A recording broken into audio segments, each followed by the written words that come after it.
घर की बहू, घर की नारी को करना चाहिए।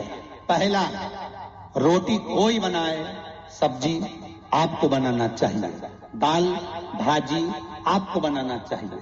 दूसरा, दूध की थैली आए, बोतल आए, या दूध का पैकेट आए, या बाजार का दूध देने वाला आए, सबसे पहले उसको हाथ में नारी को झेलना चाहिए। दूध हाथ झेले तो पूत पालना झेले। महाराज, शास्त्र की रीति, दूध का पात्र अगर गैस पे चढ़ा रहे, आपने पात्र में अगर दूध नहीं लिया, अपने हाथ में दूध नहीं लिया, बोतल दूध की नहीं ली, जो थैली में दूध आया है वो थैली दूध की हाथ में नहीं ली, तो एक काम तो कर सकते हो, दूध को आप अपने रखो, भले बाद में नौकरानी देख ले, भले बाद में दासी देख ले, पर गैस पर, रसोई घर पर, अन्नपूर्णा पर वो दूध चढ़ना चाहिए। हिंदू धर्म की रीति है, आज भी जब घर का नया घर का वास्तु पूजन होता है तो उस घर में गैस जलाकर, चूल्हा जलाकर सबसे पहले दूध उफाना जाता है, उस दूध को तपाया जाता है, जिससे वो दूध उफनता है, गिरता है, और उसका शुभ सूचक देखा जाता है कि किस दिशा में गिरा।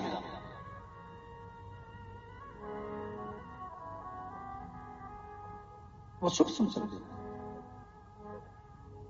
दूध पूत बढ़ाता है।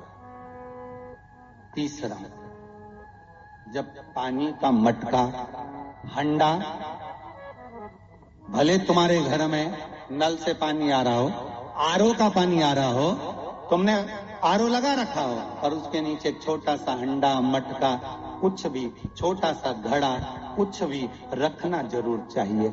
रसोई घर में भले इतना बड़ा हंडा रखो, मटका रखो, घड़ा रखो, कलश रखो, पर रखना जरूर चाहिए। क्यों? उसमें पितरों का स्थान होता है। तो घर में, रसोई घर में कभी परिवार में किचकिच नहीं होती, क्लेश नहीं होता। अगर हंडा भरा हुआ है, हंडा खाली होते होते जब सुबह के समय पर पानी थोड़ा रह जाता है, उस घर में जहां हंडा आधे से ज्यादा खाली हो जाता है, शास्त्र कहता है, भविष्य पुराण कहती है, जहां पानी का हंडा आधे से ज्यादा खाली हो गया, समझ लेना दूसरे दिन रसोई घर में क्लेश जरूर होगा, यह पक्का।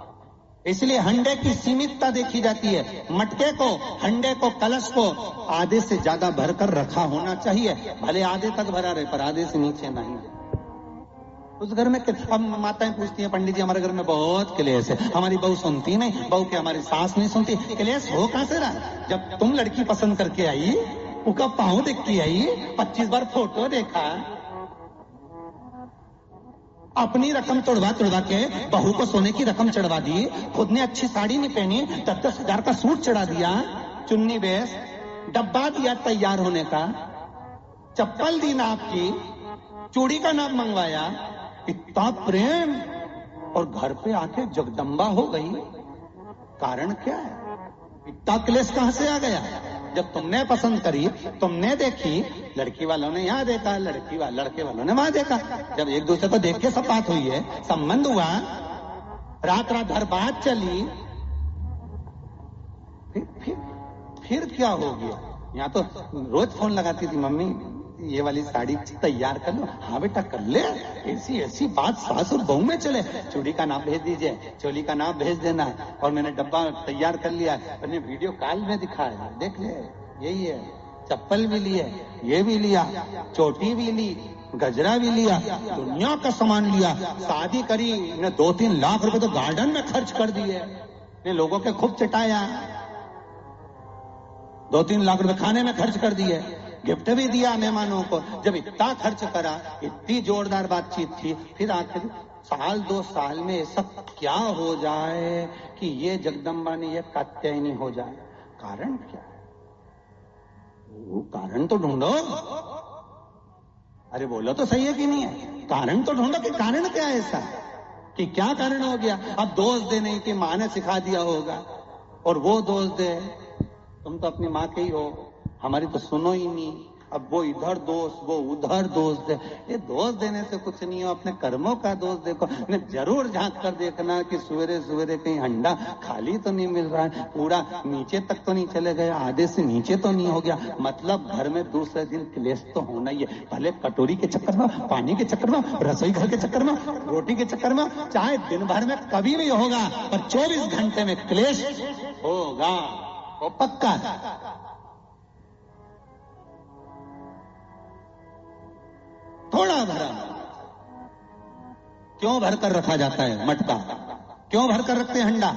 क्यों कहा जाता है कि जिस समय वास्तु पूजन होता है, पितरों के लिए पूजन करी जाती है, तो हंडा भरा जाता है, नया कोरा मटका, नया हंडा वास्तु पूजन में भरा जाता है। क्यों? और जब पंडित जी सिर पे मंगवाते हैं, नारी भर कर लाती है, गृह प्रवेश होता है, भरा हुआ मटका, खाली नहीं, भरा। और जब भरवाते तो इतना भरवाते कि उसका पानी उंडेलना चाहिए, वास्तु पूजन का नियम है।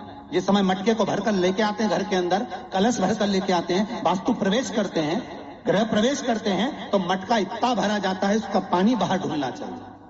और जब लेकर आए तो झलकता हुआ पानी होना चाहिए। नारियल रखे, आम का पत्ता रखे तो पानी गिरता रहे। पर माताएं तो अपने फैशन में नहीं, डेंटिंग पेंटिंग कराए तो पानी गिरा तो वही नाराज हो जाए। बेचारा पंडित जी की हालत खराब कि तुमने इतना पानी क्यों भरा, कम नहीं भर सकता था हमारा पूरा।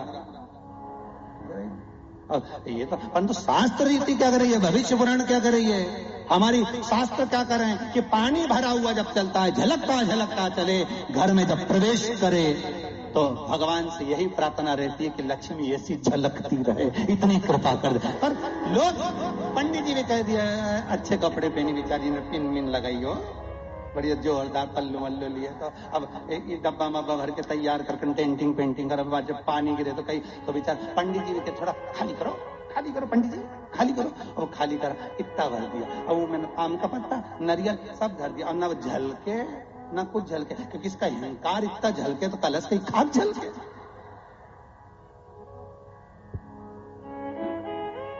ये तो गृह प्रवेश कर रही तो अपने आप को ऐसी समझ रही कि हमारा बराबर कोई नहीं बनाया, ऐसी। और ऊपर से के फोटो खींचना, अभी इसका अहंकार इतना झलके तो कलश के खाक झलके। अब जो झलकना वो तो झलका ही नहीं, न झुमका झलका है, और कहा मतलब का झलका है, सो झलके सो।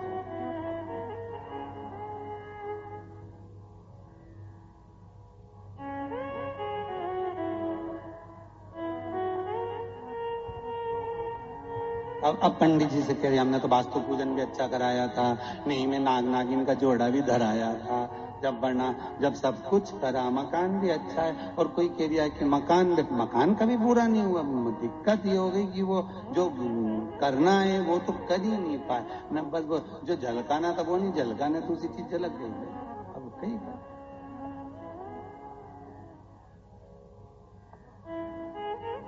अब विचार करें हम क्या करें, अब क्या करें। शिव महापुराण की कथा करें, इसलिए तो शंकर की कथा, शिव महापुराण की कथा ये बार बार बदल के क्यों, नहीं तो एक जैसी पुराण बाजते हैं, हमने बाजने में कहा जाए बाजो, बदल के कुछ मिल जाए, कुछ से आपकी जिंदगी संवर जाए, कुछ ऐसा मिल जाए कि आपका घर लक्ष्मी से खाली ना हो, समृद्धि से खाली ना हो, सुख से खाली ना हो, कभी वंश से खाली ना हो, बढ़ता चले, कुछ मिले, कुछ प्राप्त हो।